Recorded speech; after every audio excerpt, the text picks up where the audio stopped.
Welcome, everyone, to It Tastes Different Gaming Podcast, the podcast with 4 different flavors coming from 4 different gamers.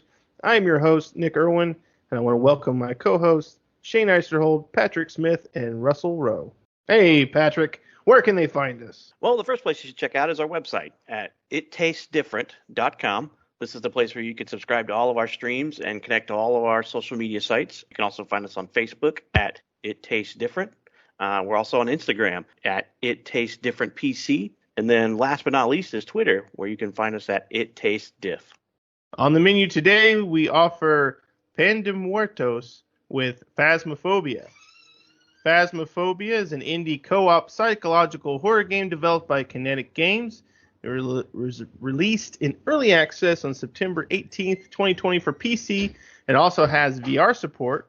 You can play with 3 other players as a team of paranormal investigators and explore haunted locations filled with paranormal activity. This game currently, like I said, is on PC, so it is on Steam. If you want to play it, it's pretty cheap right now. I think it was only like, 12, 13, 14 bucks, something like that. So, pretty fun game, but first I'm going to just go around the room and see what everybody thought of this game. Shane, let's go ahead and start with you. What do you think of Phasmophobia?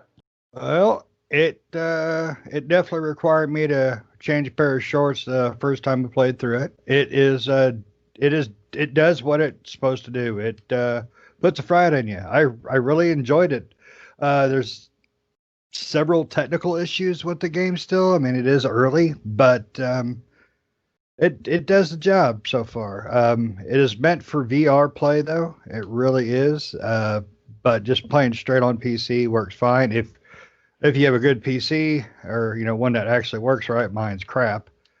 But it definitely suited its purpose. Our first playthrough had the headphones on, lights out. 5 minutes in, headphones half on, lights back on. So it definitely did what it was supposed to do. It was enjoyable. It was creepy. It was if you like a scare, if you like suspense, it is definitely worth the play. You may want to wait for the game to be fixed and full release, but yeah, for 15 bucks, it's well worth it. Well worth it. Especially if it's definitely made for cooperative play. You and your buddies. You can't talk with each other, without using built-in, walkie-talkies and things like that. So it's definitely meant for co-op, and I think we all had a great time. Even Patrick, who doesn't do these games very much. All right, what do you think, Russ? What was your opinion?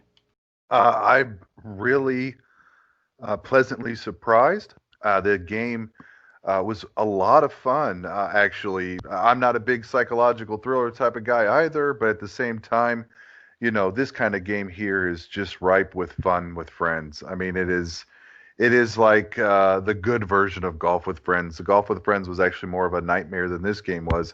Haha, very funny. But like for the most part, though, it was a very enjoyable game. The graphics are solid for a game that you spend that much money on. It was in development. It is definitely made for VR, but at the same time on the computer, it really did not play that bad. I would suggest a very good set of headphones. That really makes it a lot of fun. The in-game, I thought one of the best aspects of the game is the way that the chat, or at least the group chat, works while playing the game. The farther you're away, you have to remember to use the walkie-talkie. I thought that's a really unique aspect of the game because, you start walking into one room and the guys' voices are starting to fade behind you and you're like, oh crap, I'm in this room by myself. Where are they at? And you're running to try to find them. And that was a lot of fun, in my opinion. That was probably the coolest function of the game. It does kind of drag in the beginning, kind of starting. I guess that's kind of the build up. The scare tactics were really good. Everything was a lot of fun. I really, actually, I can't say much bad about the game. It does get your heart rate up. To let some of our listeners know, we have recorded a few sessions. It is hilarious. We are not going to promise anything on the language on those videos because there were some moments there that I think I saw my own self jump out of it, my skin. So overall, the controls were pretty good. There is some issues with like picking up and dropping things on occasion, trying to turn stuff. It's not that it's really that difficult. It's just you kind of have to be patient to get it put like the cameras set down right, or there's even Ouija boards in some levels. That was kind of hilarious to mess with. We should never let Shane touch a Ouija board again. But yeah, but overall, I really thought it was fantastic. But I enjoyed it thoroughly, and I'll probably come back to make some more comments here in a minute. But I think I'm going to throw it to Nick first. We'll get to Patrick last, but let's go to Nick right now. Nick, what did you think? This is my type of game. I love horror games and I love ghost games and yeah, this game was fun. It is everything you said, Russ. This game's a lot of fun. I enjoy playing it. I especially enjoy playing it with you guys. It makes the experience 100 times better. Just the interaction between us all as we're going through these locations and trying to figure out what the ghost is, because you got to the whole point of the game is you go to this location, you have certain objectives which will give you money. And you've got to go in and figure out what type of ghost is haunting this area. And you got to use different investigative components to figure it out, being UV lights or cameras or spirit box, ghost journals. You got to look for ghost orbs and stuff like that. And you put in your journal as far as you're just trying to figure out what kind of ghost is haunting this area. And once you figured it out, then you can leave, and then you get the money from that, and you get experience points as well. So you level up, and as you level up, more things become available to you, more items and more locations and stuff. I found it a lot of fun. It's fun with friends. This is a really fun co-op game. If you're looking for a fun co-op game, this is definitely a co-op game to check out. It's a ton of fun to play.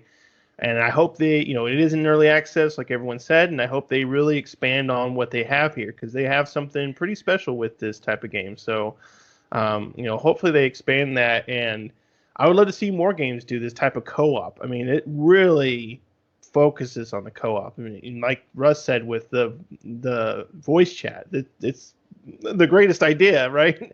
I'm sure other games have done it before, but I've never seen a game that's perfectly implemented the voice chat. The proximity chat is what they have. So as people, like Russ was saying, as people are moving further away from you, their voices get more distant.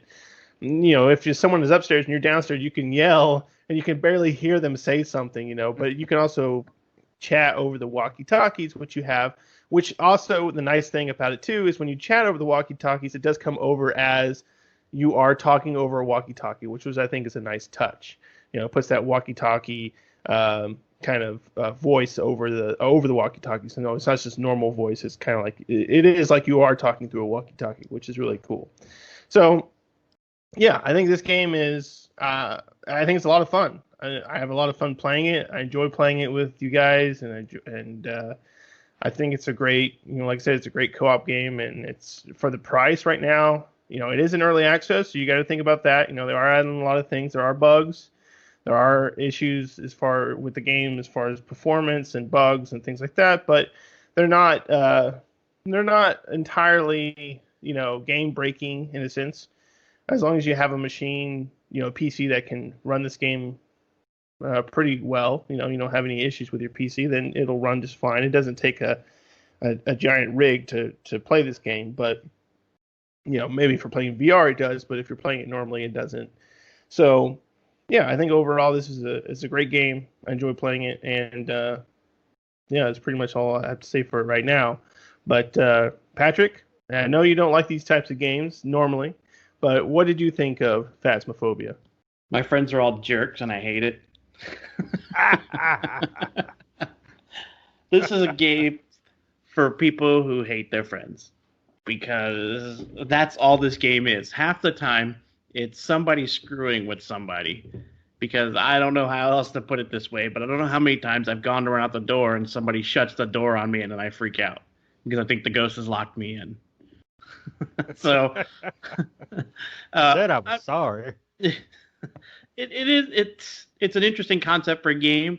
I don't like these games just because of the anxiety factor, but half the time I get myself running around trying to find everybody rather than trying to find the ghost. I'm like, oh crap, I'm in here by myself. where's everybody? So I'm running around looking for my friends half the time rather than looking for the ghost. And then the other half is me cursing the ghost out, or somebody cursing the ghost out, and I'm like, where's this thing at? Where's it at? And it starts haunting or hunting you, and I don't know. It's an interesting concept for a horror game, and in my opinion, it's co-op, so that's always we always you can make any game fun as long as it's co-op, like I said, and this is one of those games.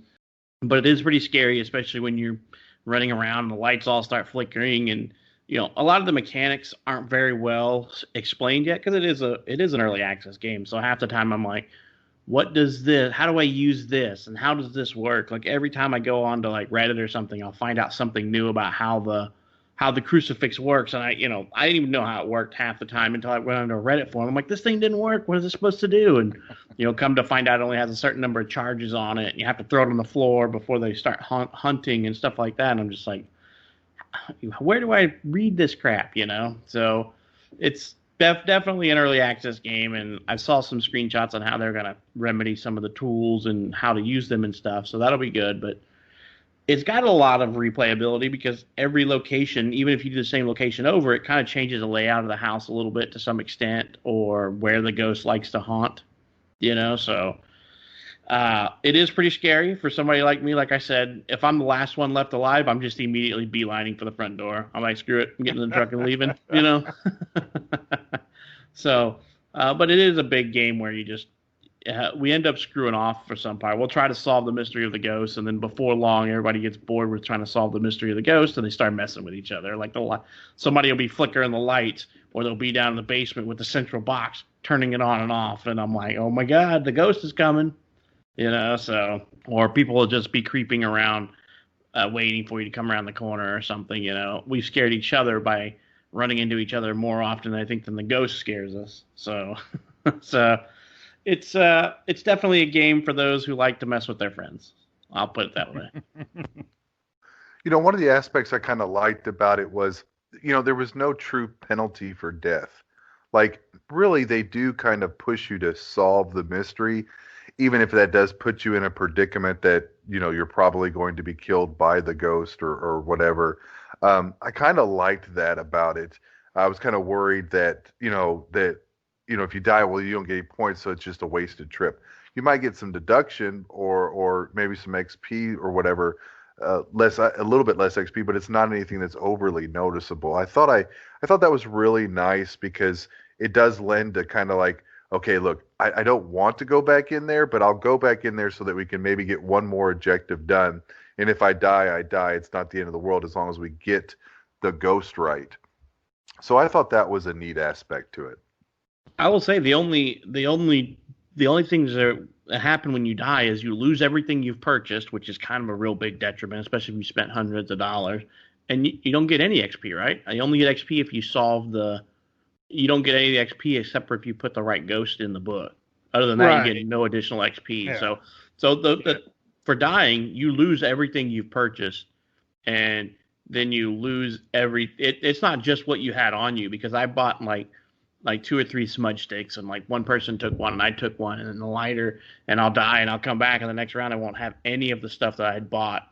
So it seems like dying in this game, basically you lose everything you've purchased and you don't get the XP for everything, all the bonus objectives or the extra objectives and stuff outside of guessing the ghost.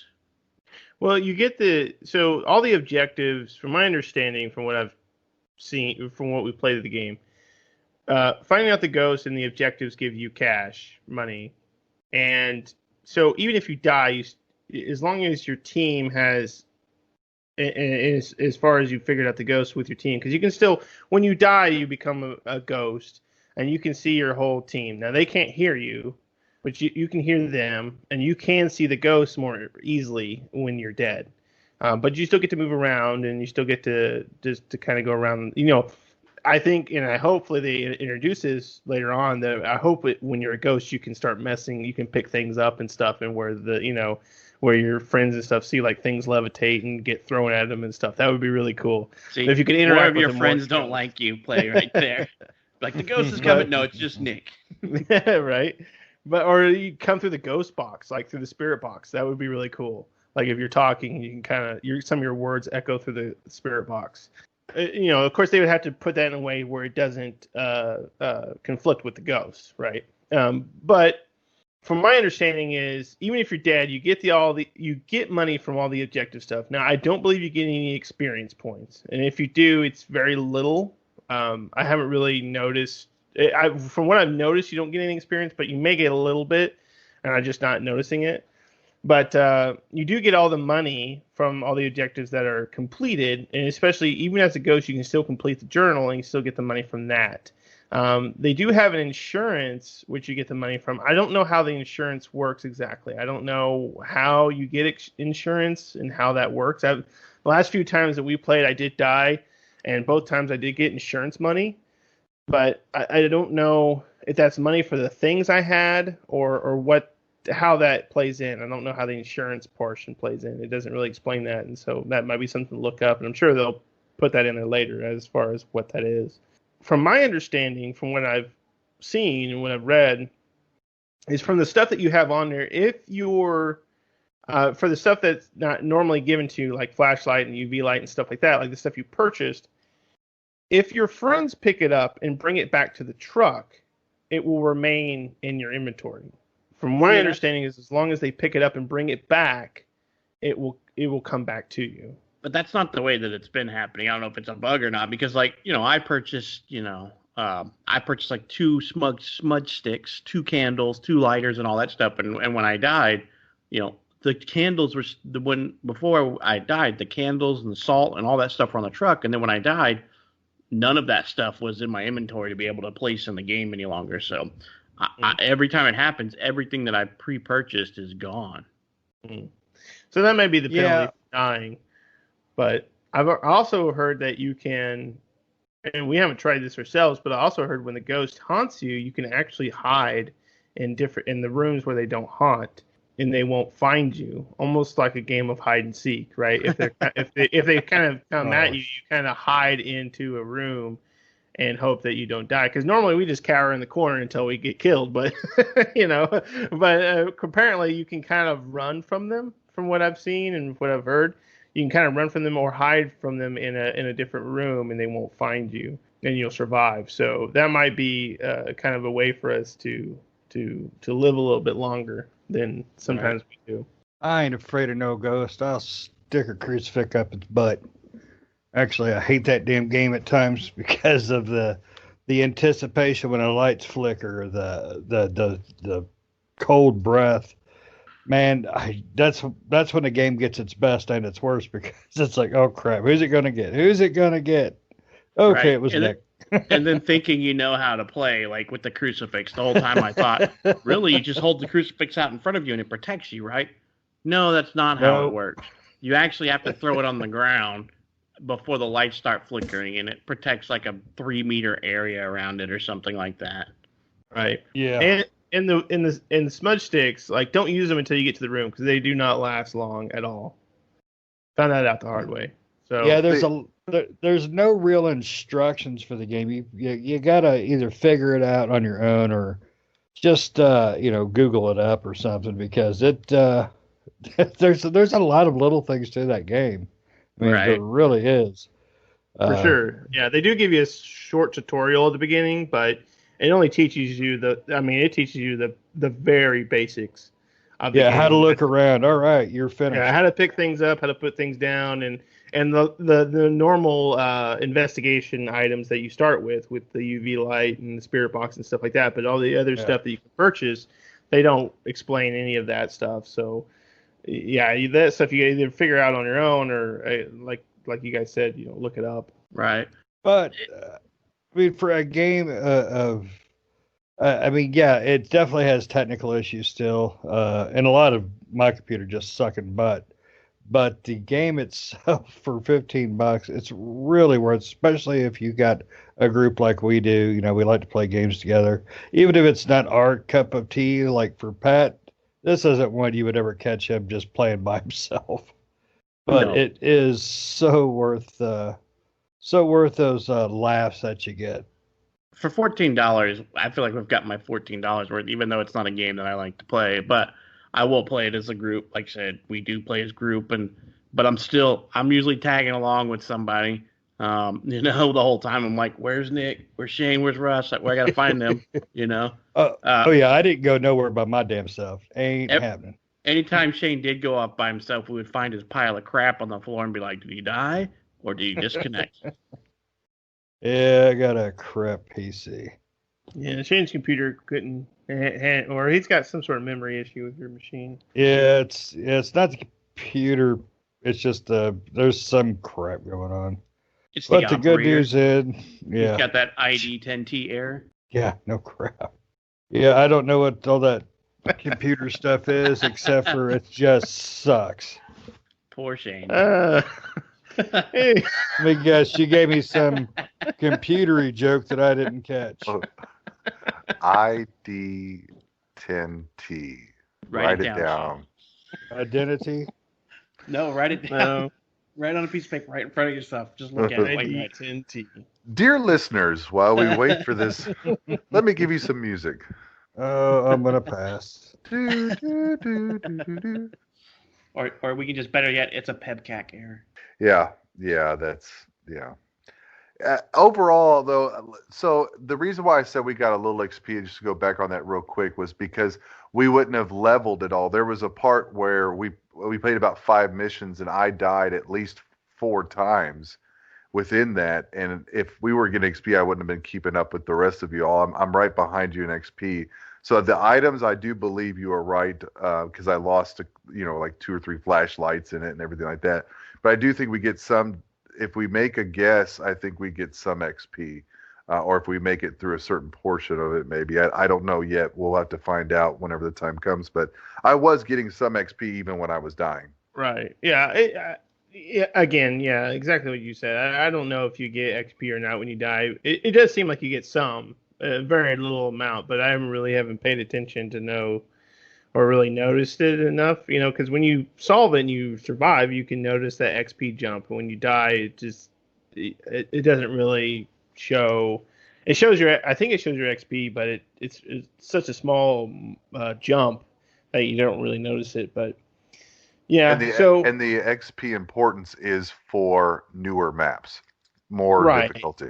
Yeah, like the high school was big compared to all the other maps. The high school was freaking huge. Well, and for not explaining a lot of things, like I don't know how the insanity pills work. I think at one point, Nick, you and I were discussing that the insanity pills probably prevent you from, because sometimes the lights seem to just flicker for no reason, and that's probably just the insanity portion. At least that's my guess. I don't know yet. I've not did enough reading into it or anything like that, so. I almost think that, what does the sanity do? Because we ran around that school with a sanity of like 3 the whole time. Once it got down to 3, it didn't seem to go any lower. Yeah, it can drop to 0 from my understanding, but yeah, so in the truck, which you start out in, and that's where you get all your gear and stuff. Once you pick a location to go to, that's where all your equipment is and everything, and that's where you have your objectives, and the name of the ghost is there, and if they like to haunt when people are alone or when they're in groups, or all that information is kind of outlined on this whiteboard. And then you have the map of the area that you're going to. You have a computer that can toggle between the different cameras if there's multiple cameras, or if you set up a camera, and can toggle nighttime view, night vision, and regular view. And then you also have these icons that look like heads that pretty much have our sanity meter on there. And then there's the ghost activity, so you can kind of see, when the ghost is haunting and when they're not, from a range of 0 to 10. So on the heads, the little sanity meter, that starts out around 100, and then it drops down as you investigate. And yeah, the sanity pills, from my understanding, bring that percentage up, because that percentage drops as you investigate. I don't know what happens as it gets lower. I don't know if the ghost is able to haunt more and get you quicker as it goes down, or if you just start to see things. Because it almost seemed like we just started to see things, right? The lights would flicker more as this happened, and objects would move more as this happened, as our sanity dropped. So I don't know if it's just a combination of all those things, where the ghost can get you easier and you see all these lights flickering and things moving, or if it's, just the ghost can get you easier, or if you just see hallucinations as your sanity drops. I'm not sure what governs the sanity drop. But it did seem that way. It did seem that as it did drop, we were seeing a lot more, I guess, hallucinations or whatever, where lights would flicker and stuff. And I wonder if they're going to expand on that, where if your sanity drops, you see more hallucinations, like ghosts walk into areas or things that aren't there, or, that weren't there that are there now and stuff like that, to kind of mess with the player more. Books flying off the shelves, cats and dogs sleeping together, mass hysteria. Yeah, and a big brown stain on the carpet where somebody left streaks. Because we did see, stuff does move in depending on the ghost and stuff does move around. Like, you guys witnessed, I think I was dead at the time, but you guys witnessed something land on the bed in one of the rooms. And we do, you'll sometimes see, like, on a table or in a bookshelf or something move, usually out of the corner of our eye, we'll see it and we're like, hey, that wasn't there before, or a light switch will turn on or off, or a door will open, or you'll hear walking around. Like Russ said, this game is definitely, it even tells you in the game, play with the headphones. And that's a definite, 100% play with your headphones on, because you'll get a much greater experience with this game with headphones, because you just hear every little thing that goes on. And the sound effect work in this game is fantastic. When you walk into the sound between when you're outside and you walk into the house is eerie, and just all the little creaks and cracks and things like that happen when you're walking around, and just stuff that you hear. They did a phenomenal work on just all that little those little sounds and stuff. Yeah, the sound was definitely well done for that creep factor. Well, yeah, especially when the ghost breathes in your ear or makes a clicking noise or whatever in your ear. I'm like, nope. I'm finished. Yeah, that. Yeah, that stuff. Or, they'll even say other things, but yeah, all that stuff. Or even when they come through the spirit box, that's pretty eerie. And even the Ouija board. We got to experience the Ouija board once, and that was pretty crazy. Nick died pretty quick on that one. I did, yeah. Oh, yeah. But the Ouija board, the Ouija board comes in just kind of randomly, it seems. Certain maps might have a Ouija board sitting somewhere. You pretty much just turn it on and you start asking questions. And from my understanding, it just tells you what room the ghost is haunting. Yeah, because the one we did led us to the nursery. Right. And from my understanding, too, ghosts can change rooms. I don't know if on the amateur level, which is most of the ones that we played, because there are different levels of difficulty. There's, I think, all the way up to professional. So as you progress in experience and levels, you open up new locations, like Russ said. You open up a high school, an asylum, and I don't know what else. And then, of course, there's difficulty settings as you get to them, as you level up and get more experience and stuff, as you get more money, and you've experienced a lot of ghost hauntings and stuff, so you get to get more of the higher end difficult ghosts. So, in the end, it's a really cool game. I think everyone should check it out. It's a really fun co-op game, and it's $13.99 on Steam for $14. It's worth it. It's definitely worth it. Yep. And you don't need a real good computer. You just need one better than mine. And you have to have friends, not jerk off friends like I got. Yeah, you might want friends better than us. That's definitely a give in. Because we'll let the ghost kill you and giggle all the way back to the truck. Yeah, and you can create a private server, and you can also join with other people too. Right. So. Yep. Friends often lock you in a room or shut the door so you think there's a ghost in there with you. Just do that kind of stuff on you. Again, I said I was sorry. Not really, though, because that was funny as hell. But yeah, it sounds like they're going to continue to develop this. I should say, I think it's a one-man studio. Or one-person studio. They're going to continue to develop this, and I've seen some pictures of some of the changes to the books and stuff like that look to be pretty interesting. So. Yeah, and it's not complete yet, but I definitely like seeing like to see where this thing really goes. I mean, there's so much they can do, so much they can, you know, mess with to make it, you know, more psychological or whatnot. Yep, I'm just gonna always be the guy in the van. Be like, I'm the guy in the van just watching for orbs. You know, that's me. I'm the Van Sandman. guy. He's the guy in the van down by the river. Yeah, this game is, like Patrick said, I think it is developed by one person, or at least for now. You know, they might get more of a team, and now that they've gone to early access and probably gotten, you know, they're. I don't know if they are still, but I know when it released, they were #1 on Steam and #1 on Twitch, as far as streaming the game, and especially coming out in early access around Halloween. Perfect timing for this type of game. Yeah, and you know, I played a lot of early access games. You know, some of these guys may not play a lot of early access, but I played a ton of early access games, and you know, for early access, it's got a lot of potential. You know, it's one of the least early access games where I played and I go, wow, this could definitely be something.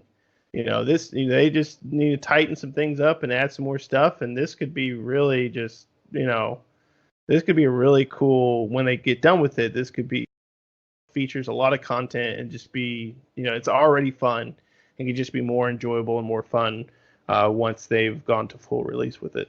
Yep. Yeah, the only thing I would like to see is maybe just a little bit better on the graphics end. I think the graphics seem a little bit dated, but that's just me. I mean, I don't know. And I think that's more of the VR aspect, right? VR has That's a certain true. graphical look to it. You know, not saying like Half-Life Alex type, but I'm just saying like most VR games have that type of look to it. You can definitely tell this game was made primarily for VR. I bet it would be pretty cool in VR and pretty scary in VR. But it is able to be played non-VR. Just to let everybody know, you know, you can play this game. We don't have VR sets for our PCs, so this can definitely be played without VR, and it works just fine without Yep. it. And you know, it's also running in the Unity engine. I mean, that engine's been out for 15 years now. I mean, they obviously update it, but it's still running in the Unity engine. Right. Yeah, exactly what you said. It's a good engine. It has been out for a long time. It is a good engine. They make a lot of good games with it. You know, if this went over to Unreal Engine 4, you know, it would look and probably play a lot better. But I don't think Patrick would play it if it was any more realistic, though. Unreal Engine 4 would be a definite, like, just total reworking of the game to have to move engines. But yeah, it's a great game. I think it's definitely worth your time. If you want to play a co-op game with your friends that's going to scare you and you're going to have a good time with it, this is definitely a game to pick up, especially for $14. You can't go wrong. Yeah, the laughs we had at each other. I mean, not with each other, but at each other. It is well worth that, you know, $14. All right. Well, does anybody else have anything else to say about this game? I think we pretty much praised it enough. I think we all pretty much like it and pretty much enjoy it. And I think overall we pretty much recommend it for anybody that's looking for a cooperative, scary game to play. Yeah, I think it's definitely a good Halloween treat. That sounds good. It's a good Halloween treat. It's a good Halloween treat. I was waiting for him to finish there. Yeah. That was it. It's a Halloween treat. I thought you had to say, but that was it. Yeah, I All thought he right. was going to give us a trick or treat. He just tricked us. Yeah, I guess There's so. there it is, buddy. It's definitely a game. Good. It's definitely a game to play in a group. Number one. Number two, I think the expectations for the graphics are for a $14 game. I think the graphics are fine. I think the money comes from the sound and the feeling that you get while you play the game. Like, I don't think that you can really undersell that. I mean, some of these games are so cheesy, like, you know, like Freddy's 5 or whatever that game is, Friday Night at Freddy's or whatever that. Freddy's. Yeah, that game there is like boring to me. It's like, okay, whatever. This one was like, I don't know, it was a little bit more immersive in a sense, I guess probably because of the sound mostly, but at the same time, definitely worth the money. Definitely a recommend for a group of friends, or, you know, you could probably end up with joining a public game. I don't know if it'd be as fun as it is with friends, but it definitely is a must to play with others. So I give it 2 thumbs up for sure. Yeah, you can't see, but I'm air quoting the word friends for Rust because they're friends. Come on. Now, do you think in a real situation you got a demon breathing down your neck that we wouldn't be there for you? Oh, no, you wouldn't. You would have already been out the door or the window, whatever's closer. Oh, yeah. Yeah, definitely. But no, it's definitely. I think this is a game that you must play with friends. I mean, it would be interesting to play with a group of randoms, but everything on the forums forums and Reddit and stuff like that I read is basically that it's full of people who don't use a mic or don't talk on the public lobby. So play with friends because that's the best way to play. Even if you only got one friend, there's a bunch of 2-player maps and maps meant for 3 players or a full team of 4. You could still do it with just 2 players. Yeah, and you shouldn't be playing a game like that without people that actually talk. I mean, it doesn't make sense to jump into a game like that and not try to work with each other and communicate, even if you're strangers. Well, didn't you ever think that maybe there's just ghosts playing on the other end? They could be. Yeah, and if you play this game, definitely use the in-game chat. That's what really, that's part of this experience that really makes the game. Use the in-game chat. Don't use anything else like Discord or Skype or something else to talk to your friends. Use the in-game chat. I think at the beginning we had a little bit trouble with the in-game chat, but after that it seems to be fine, and that just the game for me, chatting over when we first played it, we chatted over Skype, and that was for the game for me it was a 90. And once we did the voice chat in game, it was 100, right? I mean, that just made it. That was so much fun. And it allows you to interact with the ghosts and stuff, because if you use the in-game chat, the ghosts can hear you. The ghosts know where you are. You can interact with them. And it even says that in the game, and you can definitely tell, because when you go in there and you start saying their name or using the spirit box and stuff, the spirit box and everything understands what you're saying. And so, yeah, use the in-game chat. It works fine. Like I said, we had that issue the first time we played, but after that it worked just fine. We didn't have an issue with it since, so might have to work with it a bit. But in the options it does let you test to make sure it can hear you and all that stuff, so you can test it and make sure that it's working. And that's the way to go with it. Use the in-game chat. So you can walk around scary rooms going, Sarah Lee, Sarah Lee. Yeah, the ghosts won't hear you. Yeah, the ghosts won't hear you if you use the Teams or some other type of chat software, because it cuts out the mic for the game. So definitely need the mic for the game so the ghost can hear you and respond, because you can make the ghost angry by saying their name and stuff like that. They don't like their names. They don't like their names being chanted 24/7, which I don't blame them. You go around. What do you people want? Name. Yeah, I think again, this is a great game. Check it out. It's on Steam for $13.99, $14. Perfect co-op game. Perfect game for Halloween. Perfect game all around. I think they've got a lot going for it, and I am excited to see what they continue to do with this game. And hopefully they make more games like it. They don't have to be all horror games, but more games that are kind of this. I think this game kind of spawned a genre, possibly, of these cooperative, like not necessarily investigation, but just the cooperative proximity chat type games where maybe they are investigation or just something that you do as co-op. They could definitely make something of this, and kind of like the MOBAs and the battle royales and stuff like this. This could be definitely something that can be expanded upon with other genres and other types of games. So I'm excited to see what they do with that. But it's going to be alien hunting and anal probes for all. That would be cool, like an alien game where you're on a ship. Kind of like Alien Isolation, where you're on a ship, but there's one alien and there's 4 of you. You got to escape or something. Yeah, that alien's rubbing his hands together and be like, "It's going to be a fun night tonight." Oh yeah, that would be pretty cool. But they could make a lot of cool games with this. But yep, and not 3-player. No more 3-player co-op games. It's stupid. Yeah, and this one is 4-player co-op. So I like the variable, because you don't have to have 4 players. You can just play with any number. You could play with 1 to 4. I think it'll let you do solo too. You can do solo. Yeah, you can definitely. My underwear can't handle a solo play.